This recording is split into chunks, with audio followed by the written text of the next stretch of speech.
खात्यात येतात, पण ते खात्यात येण्यासाठी तुमचे अकाउंट व्यवस्थित असायला हवे, तुमचे DBT लिंक असायला हवे आधारसोबत आणि आधार सेटिंग चालू असायला हवे.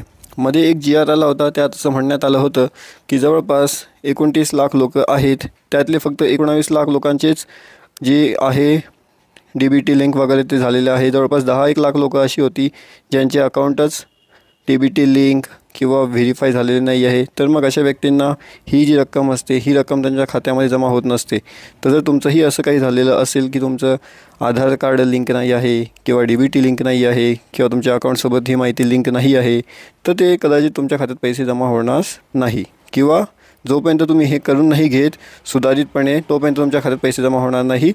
आणि बऱ्याचशा जणांना ही रक्कम मिळत आहे. आता ही रक्कम कशी मिळत आहे की आज या जिल्ह्यात ही रक्कम मिळत आहे, उद्या त्या जिल्ह्यात मिळत आहे. जसे की सोलापूर, अमरावती, वाशिम असे बरेचसे ठिकाणं आहे की जिकडे ही रक्कम मिळत आहे.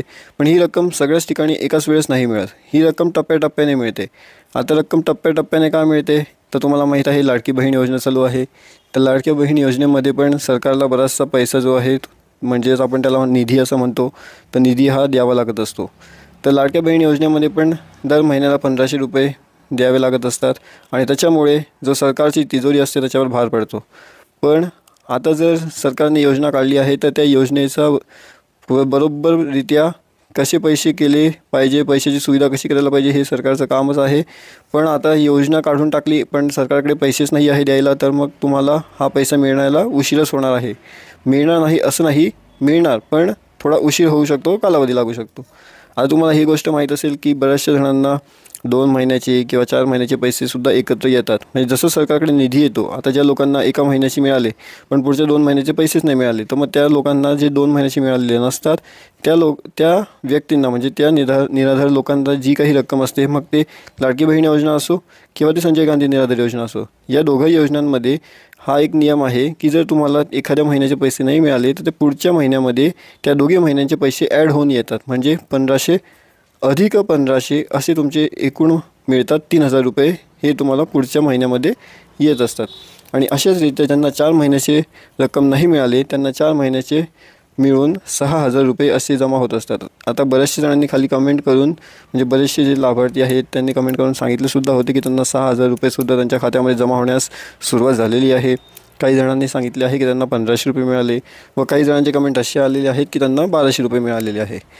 आता वेगवेगळी रक्कम का मिळत आहेत, तर 1500 रुपये हे तर एक नॉर्मल आहे की जे सर्वांनाच मिळतात.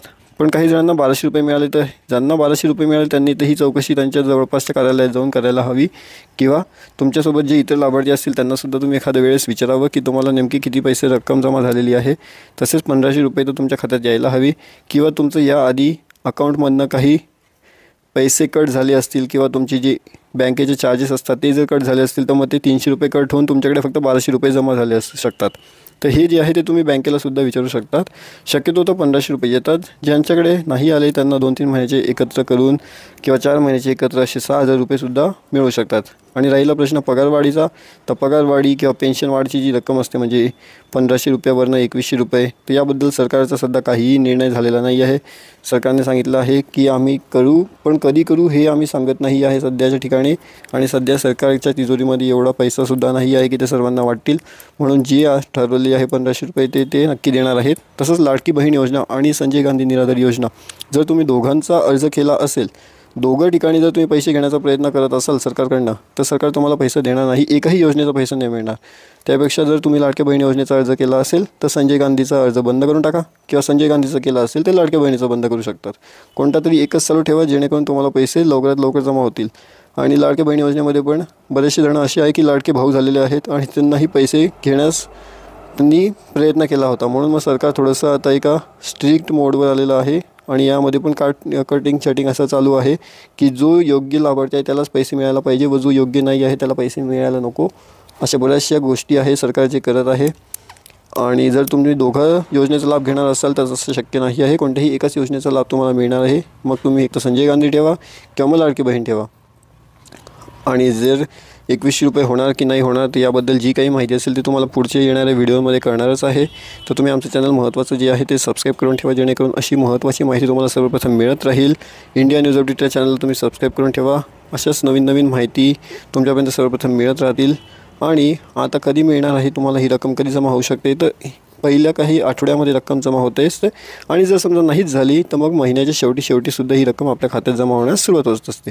तुम्हाला खात्यात रक्कम जमा झाली किंवा नाही झाली हे तुम्ही खाली कमेंटच्या मार्फत कळवू शकता। म्हणून एकदा तुम्ही हे सर्व गोष्टी करून घेतल्या तर तुमच्या खात्यातही पैसे जमा होण्यास सुरुवात होऊन जाईल। जर तुम्हाला अधिक माहिती हवी असेल तर तुम्ही आमच्या चॅनल इंडिया न्यूज अपडेटला सबस्क्राईब करून ठेवा, जेणेकरून महत्त्वाची माहिती आली तर तुम्हाला सर्वप्रथम पैसे जमा होणार आहे किंवा 2100 रुपये जमा होणार आहे याबद्दल सविस्तर माहिती आपण आजच्या व्हिडिओत बघणार आहोत।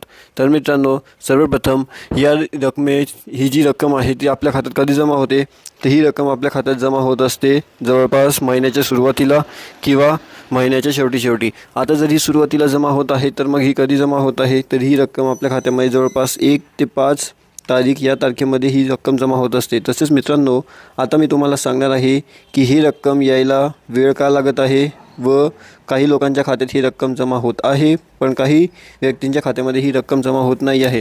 तर असं का होत आहे की काही जणांना ही रक्कम भेटत आहे व काही जणांना ही रक्कम भेटत नाही आहे व याच्यामध्ये काय अडचणी असू शकतात किंवा तुमच्या अकाउंटमध्ये काही गडबड असू शकते का, असे बरेचसे प्रश्न आपल्या मनामध्ये पडलेले असतील किंवा आपल्याला अजून याचे उत्तर जाणून घेण्याचे असेल।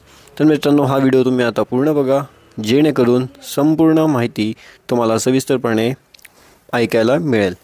तर मित्रांनो, सर्वप्रथम म्हणजे असं आहे की आता जर तुमचं बँक खातं अकाउंट जे आहे ते लिंक आहे आणि त्या अकाउंटला DBT जर लिंक असेल आणि आधार कार्डसुद्धा लिंक असेल तर तुमच्या खात्यामध्ये पैसे येण्यास सुरुवात होऊन जाईल। आणि जर तुम्ही असं केलेलं नसेल तर तुमच्या खात्यामध्ये पैसे येण्यास विलंब होऊ शकतो व कदाचित पैसे जमा होणारसुद्धा नाही।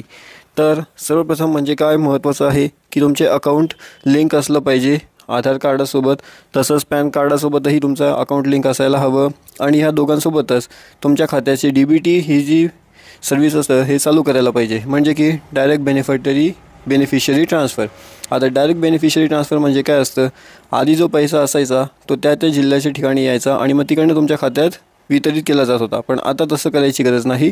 आता सरकारचे जे काही पैसे असतात ते डायरेक्ट तुमच्या खात्यात येतात, पण ते खात्यात येण्यासाठी तुमचे अकाउंट व्यवस्थित असायला हवे, तुमचे DBT लिंक असायला हवे आधारसोबत आणि आधार सेटिंग चालू असायला हवे। मध्ये एक GR आला होता, त्यात असं म्हणण्यात आलं होतं की जवळपास 29 लाख लोक आहेत, त्यातले फक्त 19 लाख लोकांचेच जे आहे